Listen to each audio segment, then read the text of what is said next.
Welcome back to our channel Nora kitchen. హోల్స్ చూడండి. గిన్నెలో ఆయిల్ వేడి చేసుకోవాలి. ఆయిల్ వేడైనాక హోల్ చేసి పచ్చి వాసన వేడిగా వేయించుకోవాలి. ఇలా బాగా వేగినాక నీళ్ళు వేసుకోవాలి తగినన్ని. 1 కప్పు హోల్స్కు 3 కప్పులు నీళ్ళు వేసుకోవాలి. ఇలా ఉడికించుకోవాలి. సాల్ట్ వేసుకోవాలి రుచికి సరిపడా. అల్లం తెల్లగడ్డ పేస్ట్ వేసుకోవాలి కాస్త. ధనియాల పొడి వేసుకోవాలి 1/2 టీ స్పూన్. ఇలా ఉడికించుకోవాలి. చూడండి, కలదిప్పుకుంటూ ఉడికించుకోవాలి. మంటలో ఫ్లేమ్లో పెట్టుకోవాలి.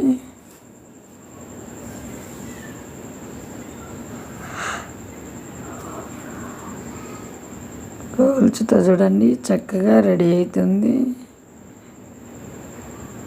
హోల్స్ ఉప్మా ఇది. చూడండి,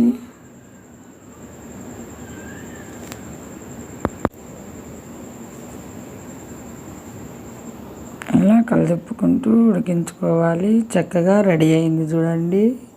మీరు కూడా ఇలా ఒకసారి హోల్స్తో ఉప్మా చేసుకోండి. చాలా టేస్టీగా ఉంటుంది, చాలా సాఫ్ట్గా ఉంటుంది. చూడండి, వీడియో నచ్చితే లైక్ చేయండి, షేర్ చేయండి. Thank you for watching video.